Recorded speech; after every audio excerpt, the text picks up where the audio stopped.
Nous sommes dimanche et c'est le 19 décembre. Bonjour, bienvenue sur la chaîne qui rassemble, bienvenue dans le 13h. Les meilleurs journalistes de Côte d'Ivoire sont connus depuis hier soir. Le premier prix a été remporté par Boussou Kwasi, journaliste radio à Djamé FM, Super Ebony 2021. La 23e soirée des Ebony, c'était donc hier samedi à l'hôtel président de Yamoussoukro et de nombreux prix ont été remportés par les journalistes de la RTI. Ils sont une soixantaine, ces chrétiens catholiques ivoiriens en pèlerinage en Turquie depuis hier samedi. Sur place, nos pèlerins ont pu visiter plusieurs sites évoqués dans les livres saints, notamment la Maison de Marie. En fin de journal, nous les rejoindrons en Turquie avec nos guides Dongui Dongui et Fernand Conan. Le Tchad décide d'envoyer 1000 soldats pour renforcer la mission de l'ONU au Mali.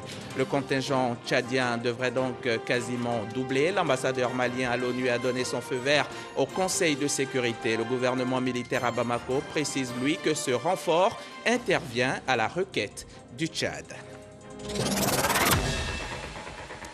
L'Organisation mondiale du tourisme est l'institution des Nations unies chargée de la promotion d'un tourisme responsable, durable, accessible à tous. L'OMT fournit une assistance au secteur pour faire avancer les politiques relatives au savoir et au tourisme de par le monde. Le nouveau président de l'instance n'est autre que notre compatriote, le ministre ivoirien du Tourisme et des Loisirs, Siandou Fofana, qui, je le rappelle, est aussi président du tourisme africain. On parle de commission africaine de l'OMT. Nous l'avons invité sur notre plateau pour parler de ses missions et surtout de ce que ces nouvelles charges vont apporter de positif au tourisme ivoirien. Il a accepté l'invitation. Il est avec nous. Merci, monsieur le ministre. Merci beaucoup, monsieur Hamza Diaby. Ou devrais-je dire monsieur le président? Je pense que nous sommes en Côte d'Ivoire, donc monsieur le ministre convient exactement. Merci beaucoup. En tout cas, bravo. Merci d'être venu sur notre plateau. Et vous êtes prêt pour le Dimanche Magazine? Nous sommes prêts à répondre à vos préoccupations. À tout à l'heure, dans 30 minutes. Merci. L'excellence a un prix et aujourd'hui, la RTI a remporté plusieurs prix. C'était à la cérémonie des Ebony à Yamoussoukro. Le premier prix a été remporté, lui, par Boussou Kwasi. Super prix, donc, Super Ebony. Il est journaliste radio à Djamé FM. Super Ebony 2021. La 23e soirée des Ebony, c'était donc hier samedi à l'hôtel président de Yamoussoukro. Nous allons revenir sur ce reportage signé Jean-Marc Djadji. Déjà, nous pouvons dire bravo à tous les lauréats. Et bravo également à ces 22 membres du corps préfectoral qui ont consacré plus de la moitié de leur vie au service de l'administration. Là, ils sont admis à faire valoir leurs droits à la retraite. Une cérémonie a donc été initiée pour leur rendre hommage, cérémonie dénommée Journée du mérite du corps préfectoral. C'était vendredi en présence du ministre Vagondo Diomandé. Notre témoin, c'est Michel Mambo. Le moment est solennel. Ils reçoivent la reconnaissance de la nation après plusieurs années de loyaux services.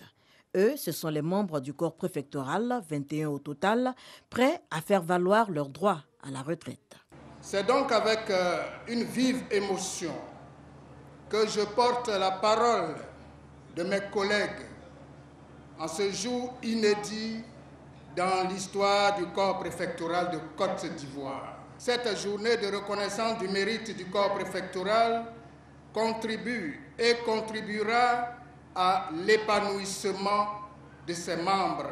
Une première dans l'histoire de ce corps d'élite, le lieu de rendre un vibrant hommage au président de la République, Alassane Ouattara. Grâce au président de la République, une cité préfectorale de plus de 133 logements est en cours d'achèvement à Bingerville. Un terrain de plus de 25 hectares est en voie d'acquisition à Yamoussoukro qui abritera plus de 250 logements ainsi que le siège et l'hôpital du corps préfectoral. Grâce au président de la République, les membres du corps préfectoral disposent d'une mutuelle sociale, véritable outil de gestion de l'encadrement des aspirations d'ordre social des membres du corps préfectoral qui enregistre plus de 820 membres.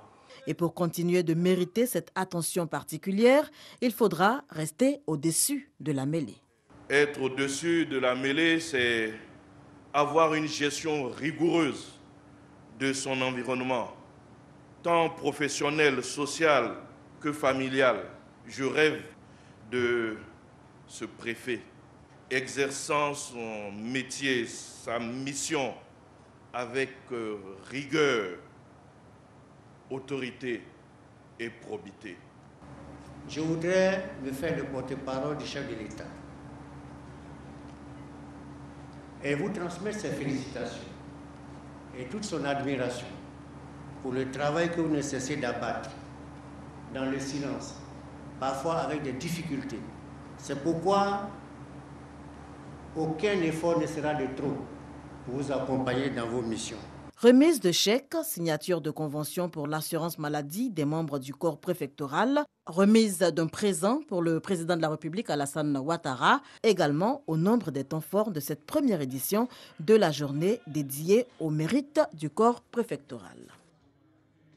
Habituellement, c'est dans les séries télévisées qu'on en entend parler, mais des détectives privés, il en existe bel et bien autour de nous. Ils sont même constitués en groupement, c'est l'ordre des détectives privés et enquêteurs de Côte d'Ivoire. Récemment, ils ont décidé de rencontrer les autorités compétentes et c'est le procureur adjoint de la République qui les a reçus. Une réunion pour définir la légalité des actes du détective et son domaine d'intervention. Compte rendu, Marie-Loïse Trierou, Alvorassa. Souvent connu dans les films policiers, mais méconnu du grand public, le détective ou agent privé de recherche a pour mission principale d'enquêter et d'informer. La première rencontre officielle de l'Ordre des détectives privés et enquêteurs de Côte d'Ivoire, ODPECI, avec les autorités compétentes a permis d'énumérer les différents obstacles que rencontrent les agents détectives dans l'exercice de leurs fonctions. La notion de détective est méconnue. Donc, quand on pense détective, on pense à ce bonhomme, comme nous l'avons signifié lors de la conférence, à ce monsieur qui fait un peu de filature, sans document légal, pour rechercher les preuves d'infidélité d'un homme ou d'une femme. Le détective privé fait mieux que ça.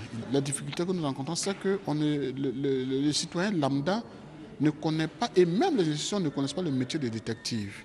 Outil de soutien auxiliaire civil au service de la justice, le détective privé joue un rôle important auprès des populations. Il n'y a pas de décret qui formalise ces actes, tout ce qui est cette fonction-là. Il faut vraiment un décret. Et là, ils nous ont souligné ici dans leur présentation. Et nous souhaitons tous que ces tests-là puissent être pris pour que nous aussi, professionnels du droit, nous puissions pratiquement travailler en collaboration de façon sereine et légale avec les détectives privés.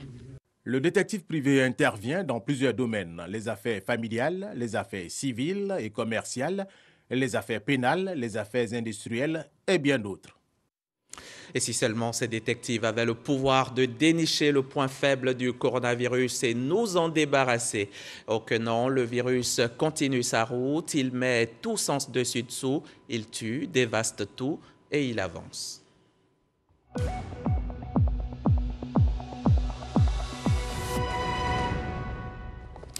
Pour l'heure, il semble plus fort. Le combat est rude, c'est sûr, mais on n'a d'autre choix que de l'arrêter à tout prix. Les gestes barrières existent, notamment le port du masque de protection. On peut également se faire vacciner. C'est d'ailleurs ce que recommande fortement le gouvernement contre ce coronavirus. À l'heure qu'il est, ce sont les seuls moyens de s'en prémunir. En attendant qu'on puisse vaincre le virus, c'est bien lui qui mène le jeu. Hier encore, il a touché 45 personnes pour un total de 62 077 malades comptabilisés depuis le début de la pandémie et on déplore 706 décès depuis mars 2020. À présent, cette question. Quel apport de la FESI dans la gestion d'une école ivoirienne face au défi de l'employabilité? Les membres de la Fédération estudiantine de Côte d'Ivoire ont tenté de trouver réponse à l'interrogation. C'était vendredi dernier en présence du ministre de tutelle, Adama Diawara, et c'était lors du 11e congrès de l'instance. Reportage Orphée Conan dans un commentaire de Michel Mambo.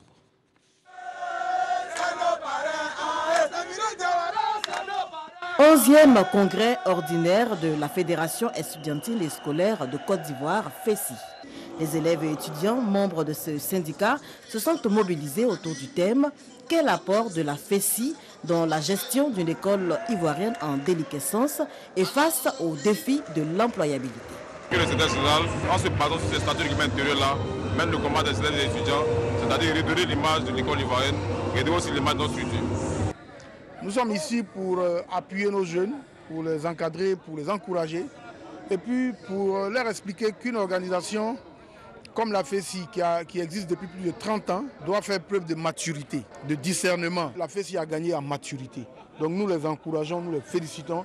Et nous pensons que cette organisation doit continuer de marquer l'histoire de la Côte d'Ivoire. Parrain de la cérémonie, le ministre de l'Enseignement supérieur et de la Recherche scientifique, Adama Diawara, a invité les étudiants à s'éloigner de la violence. Il s'est également prononcé sur les initiatives du gouvernement pour l'amélioration du système d'encadrement.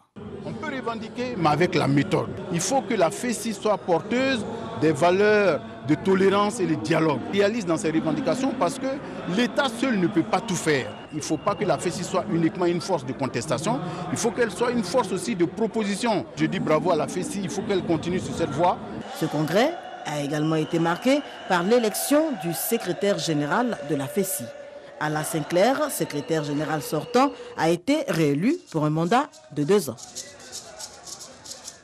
Allons voir à Tanda, au nord-est de la Côte d'Ivoire. L'actualité là-bas, c'est la tournée de sensibilisation du ministre d'État Kobena Kwasi Adjoumani dans la région contre le phénomène des congés anticipés par la seule volonté des élèves eux-mêmes. Mais c'est aussi la mise sous tension du village d'Aïbango par le ministre pour le grand bonheur des populations.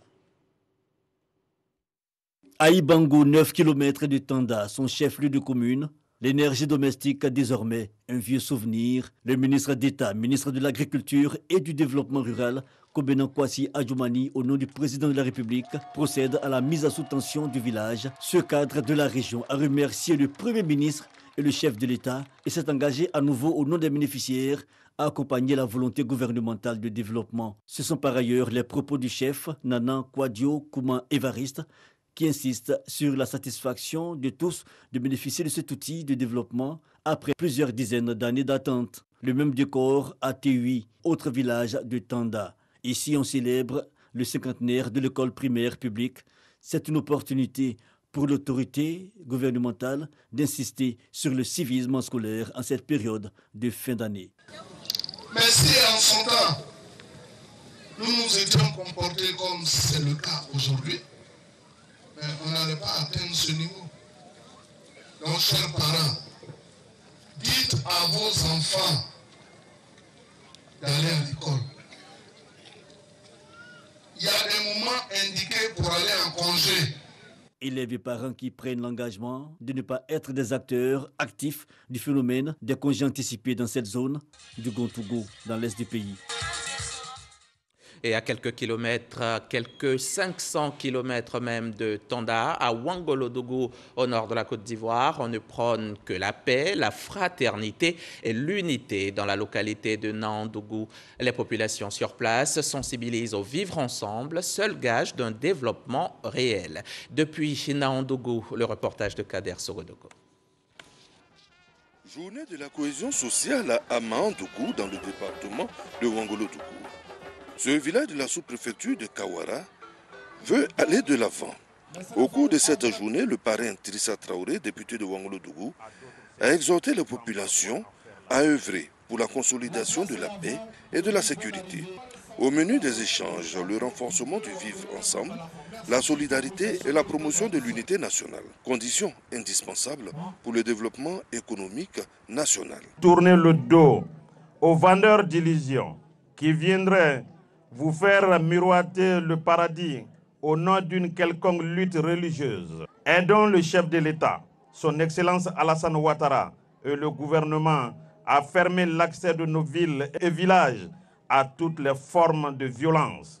Soyons nos propres gendarmes en donnant l'information à nos autorités. La journée de la cohésion sociale à Naandougou a été l'occasion pour la population de saluer le soutien des autorités politiques et administratives, mais également d'exprimer les préoccupations du moment liées à la santé, l'éducation, la route, ainsi qu'à de nombreuses autres infrastructures. La population de Mahandougou est reconnaissante envers vous et votre équipe. Et nous ne saurions terminer nos mots sans vous faire encore des doléances. Nous avons besoin d'un centre de santé, d'un bâtiment de 3 classes pour l'éducation de nos enfants et des jeux extérieurs au niveau du préscolaire, sans oublier un foyer pour la jeunesse. Profitant de sa présence à Mahandougou, le député Drissa Traoré a rendu compte de l'année parlementaire à sa population. Il a ensuite profité pour faire un don de table-banc pour l'école primaire du village. Revenons à Abidjan et on marque une halte à Yopougon. Les musulmans de cette commune auront bientôt une nouvelle mosquée. Ce sera au quartier Niangon précisément. Ils viennent de procéder à la pose de la première pierre. Un membre du gouvernement était présent au lancement des travaux. C'est Adama Diawara, le ministre de l'Enseignement supérieur. Ce geste marque la concrétisation d'un rêve attendu depuis longtemps par la communauté musulmane de Yopougon-Niangon. Celui de disposer d'un lieu de culte pour vivre leur foi dans la dignité. La réalisation de ce projet est le fruit d'innombrables efforts fournis de concert par les cadres musulmans et les autorités publiques. Ce complexe a initialement bâti sur une superficie de 2,5 hectares, comprenant une grande mosquée, une capacité de 7000 places à 2 niveaux. Il y a un groupe scolaire islamique. Nous croyons à la miséricorde de Dieu que c'est l'ouverture qui vient de se faire depuis des décennies. Le terrain nous a été offert. Aujourd'hui est un très grand jour pour nous. Aux côtés de l'imam principal de la mosquée, Cheikh Imam Ali Ouattara, président du COSIM section Yopougon, le ministre Adama Diawara, parrain de la rencontre, invite les musulmans de Yopougon à s'unir pour achever les travaux de cette mosquée. Je suis venu apporter ma petite contribution pour l'achèvement des travaux de construction de cette mosquée. J'en ai profité pour exhorter mes frères et sœurs à faire en sorte que l'islam en Côte d'Ivoire demeure sur sa voie, c'est-à-dire celle de la pratique d'un islam modéré, tolérant, sans extrémisme et sans fanatisme. Le terrain de la mosquée Vamoussa Bamba a été octroyé par feu le ministre Vamoussa Bamba. Il a une superficie de 22 000 mètres carrés. Un reportage signé Souleymane Donisongui et Alvor Assa. Si à Yopougon, Niangon, les travaux de la mosquée démarrent, les musulmans de Gangoué, eux, ont commencé à prier dans leur toute nouvelle mosquée réhabilitée. Gangoué, c'est dans le département de Ouaninou, une mosquée entièrement rénovée grâce au cadre de la localité. Nous avons pu suivre pour vous la cérémonie d'inauguration. Reportage signé Mahama Traoré. Dans le département de Ouaninou, région du Bafing, Gangoué est un village connu pour son attachement à la pratique de l'islam depuis des décennies. En atteste la présence de cette mosquée centenaire de style soudanais, juste en face de laquelle triomphe désormais le nouveau cadre futuriste de la grande mosquée. L'édifice vient d'être rajeuni suite à de grands travaux lancés en novembre 2019. C'est un édifice qui a été inauguré le 1er août 1997. Ça avait pris un coup de vieux et puis il était fortement dégradé. Cette grande mosquée a été construite entièrement que par les fils et filles du village. Depuis ce vendredi, la grande mosquée rénovée de Gangoué est de nouveau rouverte au culte. La qualité des travaux, ornée d'une décoration de type arabesque, a vite fait de conquérir les cœurs des fidèles musulmans. Notre mosquée, vraiment, ça me plaît. Vraiment, où on est là, en Côte d'Ivoire, moi aujourd'hui, il n'y a pas notre mosquée là, il n'y a pas son dé. Notre culture, c'est l'islam. Nous sommes nés musulmans et on grandit dedans. Ce qui se passe, on montre aux enfants qui doivent venir au village. Il ne faut pas, ils vont regarder seulement que non, il n'y a pas ça chez nous. Ce qui est à Abidjan, il y en a chez nous ici. Pour cette réouverture, Gangoué a fait appel aux leaders religieux musulmans de Côte d'Ivoire. L'honneur est revenu au Cheikh Haïma Ousmane Diakité d'officier la grande prière du vendredi. Dans le sermon qu'il a prononcé, le président du Conseil supérieur des imams des mosquées et des affaires islamiques a loué l'initiative de réhabilitation prise par les cadres de Gangoué sous le leadership de l'un de leurs, Moussa Sanogo, ministre du budget et du portefeuille de l'État. Là où on prie le Seigneur, ce sont les lieux les plus aimés par Dieu. Et donc là où on crée les conditions pour que les uns et les autres puissent prier notre Seigneur, appeler à la paix, appeler à l'amélioration des conditions de vie de nos populations, appeler à ce que nous ayons une entente cordiale. Je crois qu'il n'y a jamais rien de trop grand pour ces lieux-là. Ganwe, qui est un village très important dans l'histoire de l'islam, un village de spiritualité, un village de diffusion de la science de l'islam. Et nous avons cité le hadith du prophète qui dit, alayhi salatu wassalam, celui qui construit une mosquée dans le monde d'ici-bas, Dieu construit pour lui une maison dans le paradis.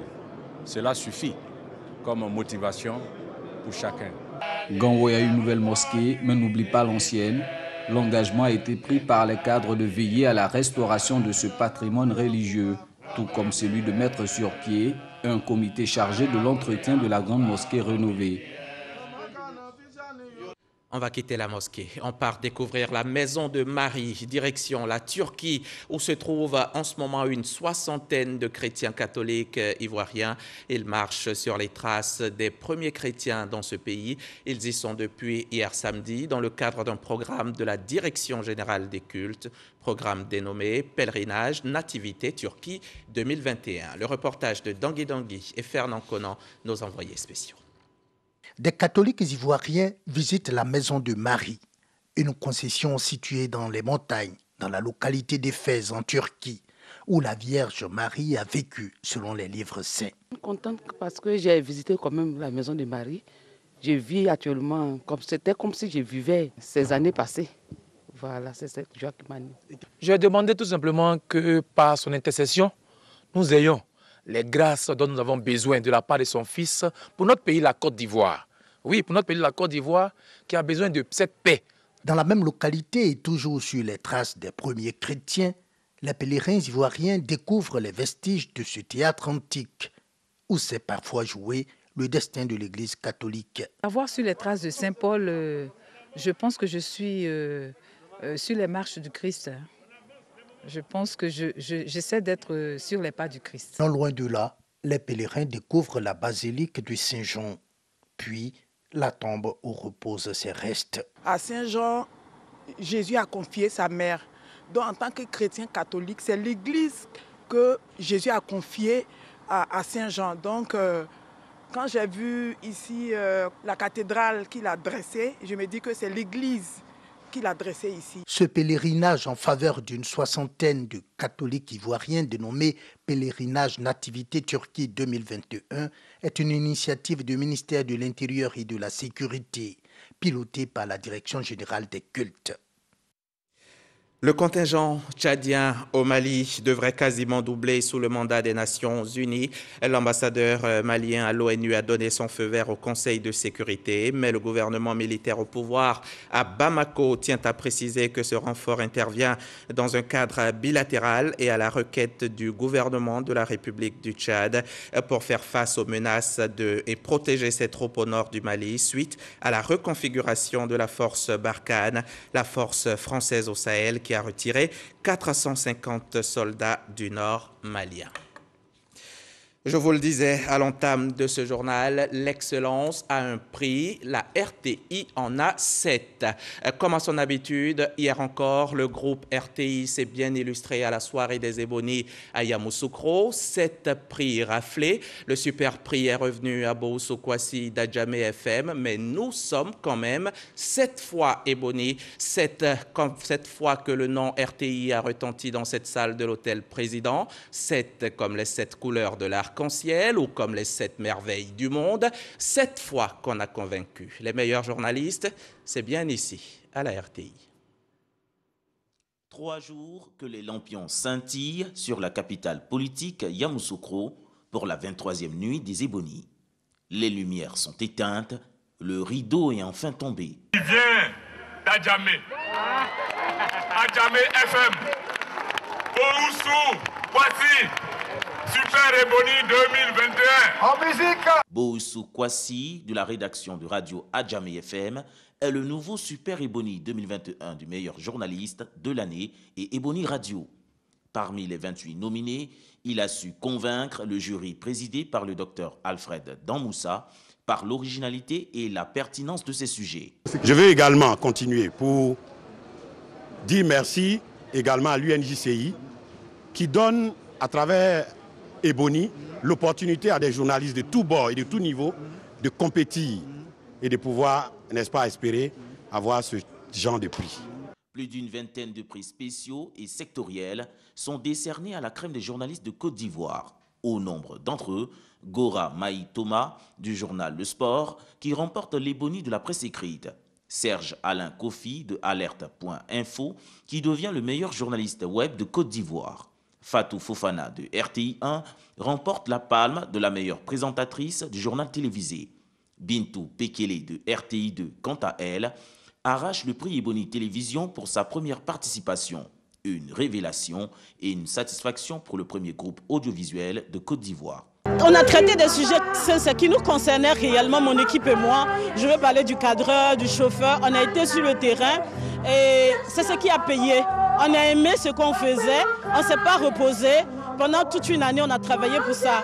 Lorsqu'on a vu la soirée des Ebony en 2020, on était encore au travail. Je travaillais même sur un dossier et j'ai dit au monteur, l'année prochaine, je serai sur le podium. Des invités de cette 23e nuit des Ebony n'ont pas boudé leur plaisir et se retournent satisfaits. Ça motive et ça permet aux gens, ma foi, de savoir qu'on est suivi. Moi, ça me donne des idées pour ma coopération à moi, puisque ce n'est pas vraiment de la coopération des journalistes, mais c'est vraiment encourageant. Cette soirée des Ebony marque les 30 ans de l'UNJCI et coïncide avec les 35 ans de disparition de l'illustre journaliste Noël X Ebony.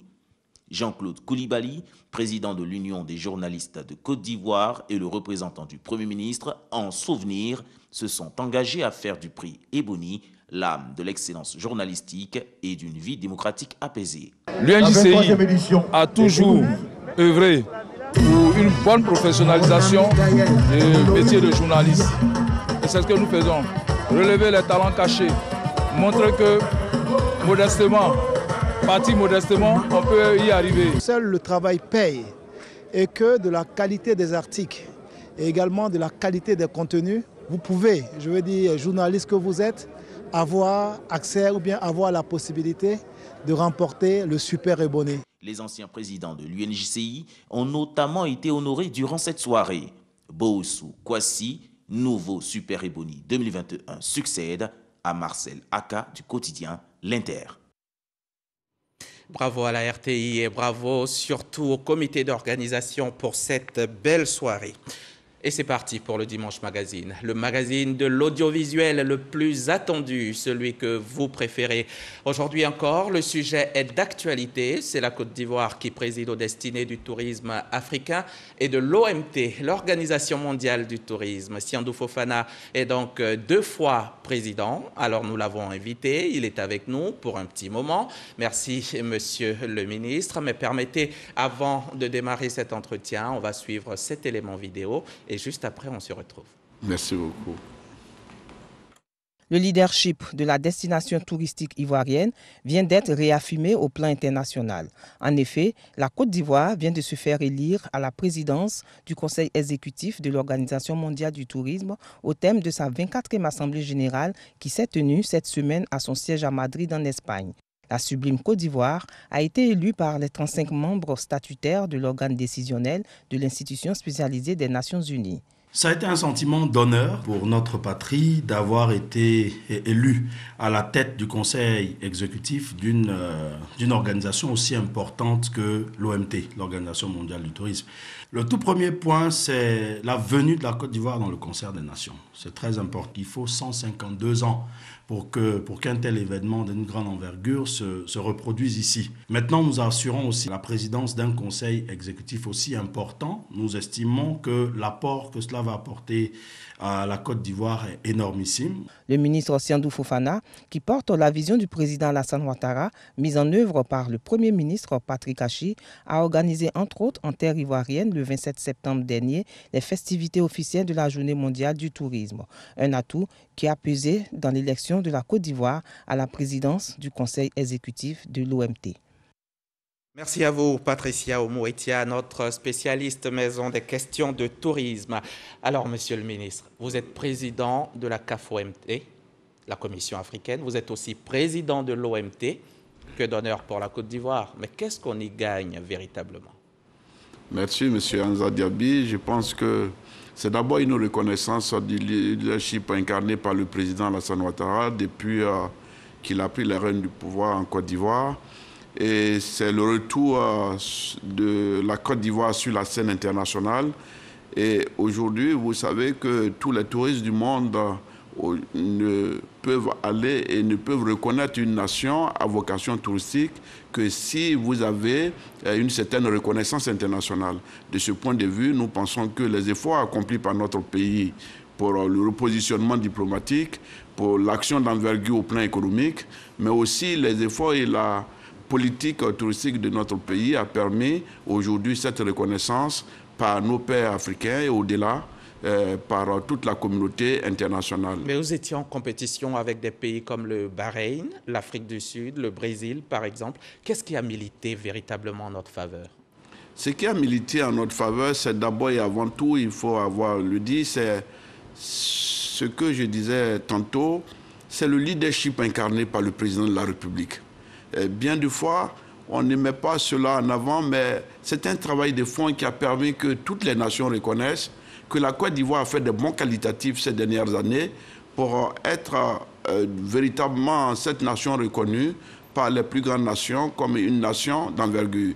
Mieux encore, la stratégie dont la Côte d'Ivoire s'est dotée est une stratégie qui mobilise la communauté des bailleurs et la communauté des investisseurs privés et qui est reconnue aujourd'hui, et c'est ce qui a été à la base de notre succès. Et il n'y a pas très longtemps, il y a environ 3 mois, on était en septembre, vous avez organisé, le ministre du Tourisme et la Côte d'Ivoire ensemble, on a organisé la Journée mondiale du tourisme, une première dans l'histoire de ce pays.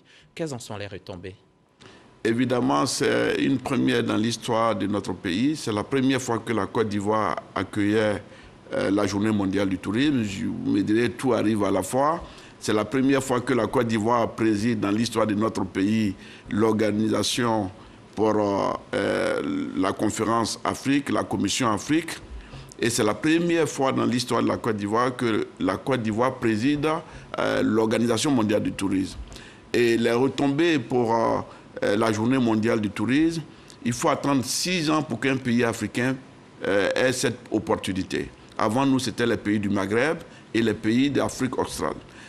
Ça donne de la visibilité, ça donne un positionnement à notre pays à un tel niveau où tous les investisseurs et toute la revue internationale et la presse internationale, et en cette fin d'année, nous allons accueillir la presse internationale qui vient à cette occasion pour découvrir ce que nous avons montré au cours de la quinzaine touristique sur les différents sites de notre pays. Monsieur le ministre, comment va le tourisme ivoirien? Le tourisme ivoirien allait bien jusqu'à ce qu'intervienne la Covid-19 et cette pandémie a eu pour corollaire d'impacter au niveau mondial le tourisme au point de connaître la baisse drastique des chiffres atteignant 70% des baisses d'activité au niveau mondial. Et la Côte d'Ivoire n'est pas restée en marge. La Côte d'Ivoire a fait d'efforts pour avoir à mobiliser la communauté des investisseurs en faisant plusieurs tables rondes. Et d'ailleurs, l'initiative ivoirienne qui a consisté à faire le Forum mondial d'investissement touristique en faveur de l'Afrique a été repris et pour le compte de l'Organisation mondiale du tourisme désormais. Et c'est une création ivoirienne. Et tous les investisseurs que nous avons mobilisés, malheureusement, ont été freinés dans leur élan, dans l'attente de cette pandémie, ne sachant pas à quoi nous nous attendions. Et donc, ceci a freiné toute cette communauté d'investisseurs qui étaient prêts a investi dans notre pays. Mais je pense qu'il y a une reprise que l'on constate aujourd'hui par les chiffres. Mais à côté de ça, à côté de la pandémie de Covid, on a des sites touristiques dégradés, Monsieur le ministre, et des sites même en détresse. Évidemment, cette pandémie est venue nous rappeler qu'il fallait que, par la stratégie, nous mettions un accent sur le développement du tourisme domestique. Et c'est ce à quoi nous nous attelons. Et donc, il y a un projet qui consiste à réhabiliter nombre de sites. C'est le cas, par exemple, aujourd'hui de Awakro pour les roches qui font l'objet d'attractions au regard de leur aspect. Du centre archéologique. Le centre archéologique d'Awakro. Et nous avons plusieurs sites qui sont en réhabilitation. La forêt du Banco, nous allons à partir du 22 procéder à une réouverture avec le ministre de l'Environnement pour le parcours touristique et pour bien des loisirs dans ce parc merveilleux. On a le zoo d'Abidjan, on a Grand Bassam, la ville historique, le lac aux Caïmans, les forêts classées. Vous parlez du Banco. La Côte d'Ivoire regorge de sites balnéaires, de stations balnéaires, de forêts tropicales, un patrimoine colonial français aussi, mais malheureusement tout ça est en train de tomber un petit peu en ruine.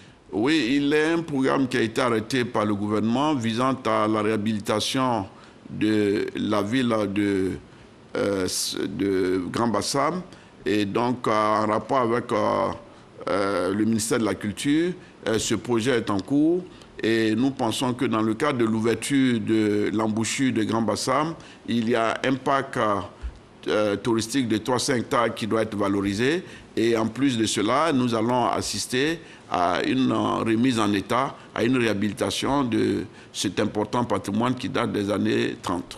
1930. D'aucuns parlent de faible promotion du tourisme ivoirien. Est-ce que le secteur n'est pas un peu marginalisé? Je pense que nous avons un potentiel, un travail est fait. Il faudrait qu'on sache apprécier parce que d'un côté, il faut avoir les chiffres. La stratégie touristique de la Côte d'Ivoire vise à faire en sorte que 2025, nous ayons 5 millions de touristes internationaux avec la Côte d'Ivoire qui rentre dans le top 5 des destinations touristiques. Aujourd'hui, nous sommes classés avant le Sénégal. Africain. Africain, cela s'entend.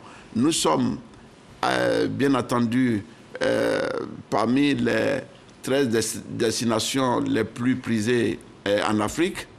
Et nous avons aujourd'hui, depuis que nous avons mis cette stratégie en place, nous sommes passés dans une proportion de environ 2100 hôtels à 3700 hôtels.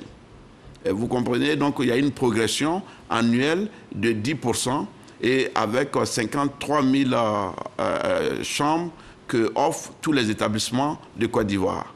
Mais avant, c'est un accroissement qu'il faut reconnaître d'un peu plus de 30%. Et cette stratégie, vous ne l'avez pas encore dit, c'est Sublime Côte d'Ivoire. C'est Sublime Côte d'Ivoire. Ce n'est donc pas qu'un slogan, Sublime Côte d'Ivoire. Sublime Côte d'Ivoire, loin d'être un slogan, c'est une stratégie qui vise à faire de notre pays cette destination qui deviendra touristique avec véritablement 3 finalités. Impulser le moteur de la croissance économique en générant de la valeur et en plus faire en sorte que nous contribuions significativement au développement territorial et enfin faire en sorte qu'il y ait la création d'emplois pour les jeunes. Et à l'heure qu'il est, quelle est l'importance du tourisme en Côte d'Ivoire? Le tourisme en 2019, c'est le chiffre qui est le plus parlant. Nous contribuons à 7,3% du PIB de la Côte d'Ivoire en 2019. Et 2020 avec cette situation de Covid, et nous arrêtons les statistiques très prochainement et nous allons pouvoir vous les communiquer, mais c'était 7,3% du PIB qui représentait aux alentours de 1400-1500 milliards de nos francs. Et quel est le type de tourisme qui est pratiqué en Côte d'Ivoire en général? La Côte d'Ivoire est la 3e destination touristique au plan du tourisme d'affaires après le Nigeria et le Maroc. après le Nigeria et le Maroc. Et puis, on en vient maintenant à ces projets ici à Abidjan. On parle de la Tour des Nations. La Tour des Nations, c'est ce projet, je vais dire, d'envergure qui doit sortir sur la place de l'ex-Sorbonne. Une tour des nations, un complexe hôtelier. On en parle depuis un moment, on ne voit pas. La baie de Cocody également, qui est à l'arrêt pratiquement. Et puis la baie de Biétry, qu'est-ce qu'il en est? Ça a été annoncé, mais depuis, rien. Il faut d'abord signaler que dans notre pays, la volonté du gouvernement est réelle et le président de la République a fait des efforts avec son gouvernement à l'effet de repositionner notre économie sur différents axes. Et donc, l'un des axes consiste à faire en sorte qu'il y ait une certaine modernisation de la vie. Et donc, parlant des infrastructures de cette nature, bien des pays font le choix d'investir eux-mêmes, mais nous sommes dans une économie de marché, et donc l'économie libérale, et c'est le secteur privé que nous encourageons à investir. Mais nous avons hérité d'une situation, en arrivant au pouvoir avec le président, de problèmes liés aux fonciers qui font l'objet de traitements pour éviter de tomber sur le coup d'un certain nombre de juridictions. Et tout ceci a eu pour corollaire de freiner un certain nombre d'investissements. C'est pour ça que le cadre incitatif a mis un accent sur le problème du foncier qui doit être libre de tout engagement. C'est ce qui retarde quelques projets. Et c'est ce qui a retardé le projet. Mais le projet Toute la Nation, c'est un hôtel Four Seasons avec des appartements et une galerie marchande de luxe. Et on va revisiter ensemble avec le ministre de la Construction les deux parcs avec le district d'Abidjan, les deux parcs qui seront les jardins très modernes et qui permettront d'avoir à faire une certaine modernisation de notre centre d'affaires, mais mieux, la Tour de la Nation, c'est un hôtel, c'est des appartements, c'est des bureaux. 225 appartements. 225 chambres pour une tour de 46 étages, et nous allons lancer les travaux d'ici début d'année. Alors, voilà. Pour la baie de Cocody, qu'est-ce qui se passe? Pourquoi les travaux sont à l'arrêt? La baie de Cocody, il faut dire que la baie de Cocody est composée de 4 modules, dont le premier module est un module environnement et qui concourt à faire en sorte que nous déployons la coulée verte avec le ministère de l'Environnement. Éviter qu'il y ait un éboulement de terres qui viennent s'engorger et empêcher la circulation de l'eau. Il y a eu aussi un autre module qui est le module infrastructure. Et le module infrastructure, c'est ce que le ministère de l'équipement routier conduit aujourd'hui avec la construction de l'ouvrage de franchissement qui est le pont à Auban, qui est une première dans notre pays et qui va donner autre allure.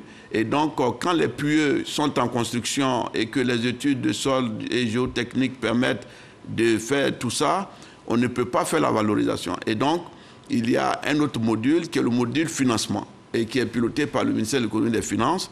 Et pour le ministère du tourisme, nous faisons la valorisation, donc nous venons qu'en aval. Et donc, ce module valorisation que les Ivoiriens verront a fait l'objet d'études de positionnement stratégique et d'études de marché au plan qualitatif et quantitatif, et tout a été restitué.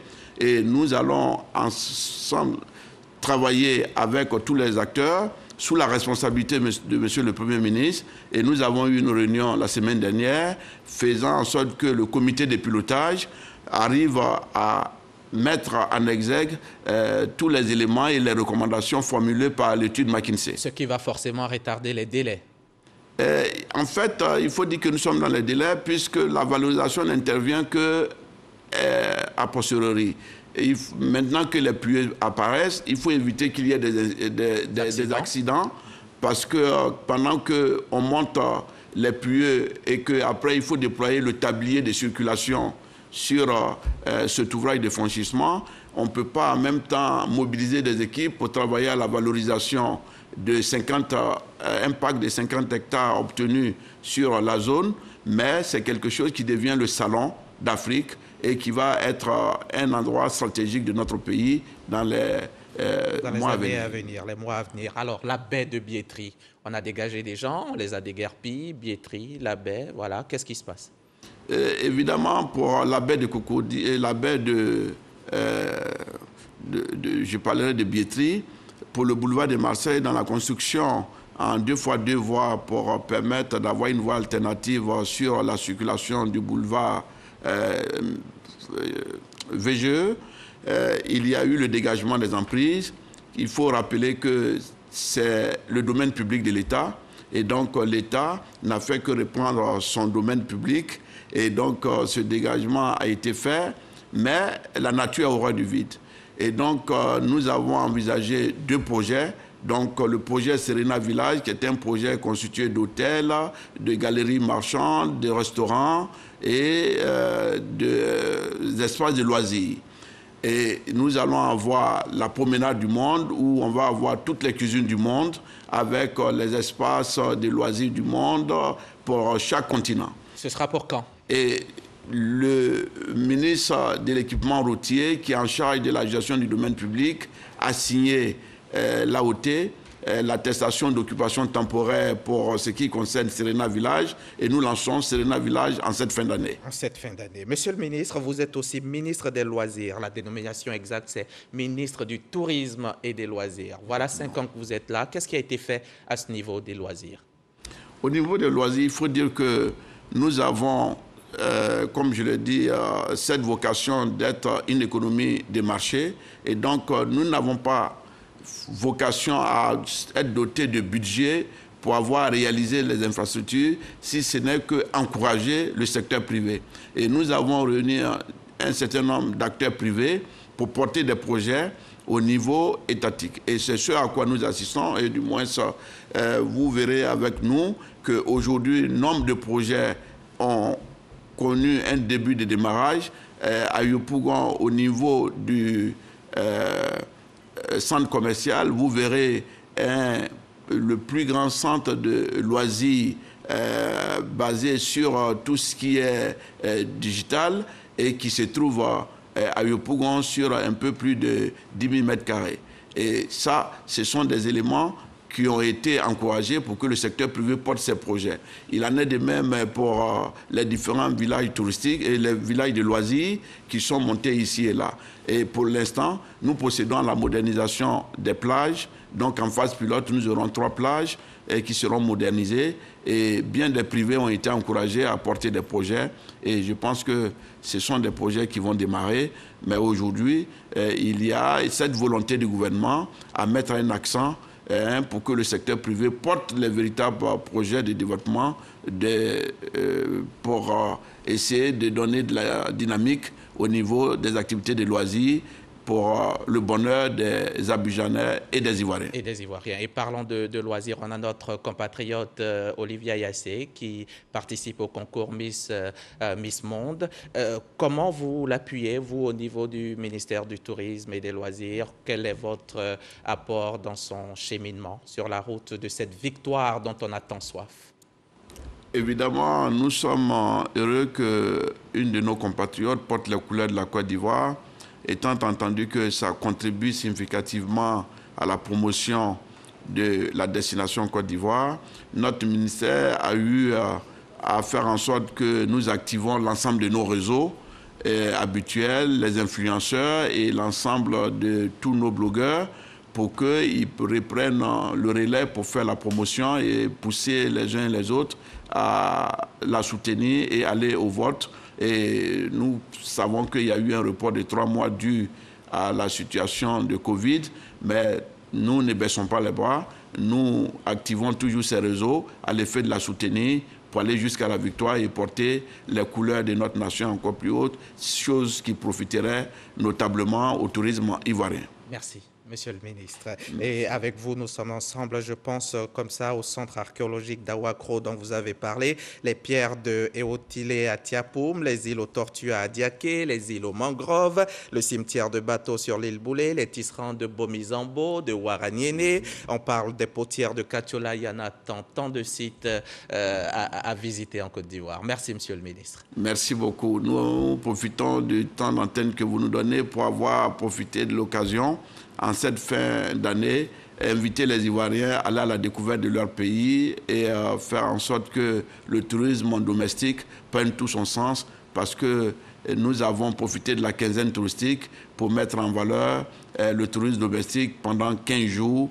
Et c'est ce que nous tenons à mettre en exergue pour nos concitoyens, dire que nous avons un beau pays, il suffit que nous l'approprions pour que tout le monde se sente à l'aise. C'est la sublime Côte d'Ivoire. Merci, Monsieur le ministre. Siandou Fofana, ministre du Tourisme et des Loisirs, président de la CAF-OMT, la Commission Afrique, président de l'OMT, l'Organisation mondiale du tourisme. Merci d'avoir pu dégager de votre temps pour venir nous voir. On vous souhaite plein succès dans vos différents mandats qui, on le sait, vont impacter positivement le tourisme ivoirien. Merci encore. Bon retour chez vous et revenez nous voir quand vous le voulez. Merci beaucoup, M. Anzadabi. Diarasouba Youssouf, fini le travail. Vous pouvez maintenant aller couper votre gâteau d'anniversaire. Bonne fête à vous. Diarasouba Youssouf, c'est notre caméraman principal de ce dimanche.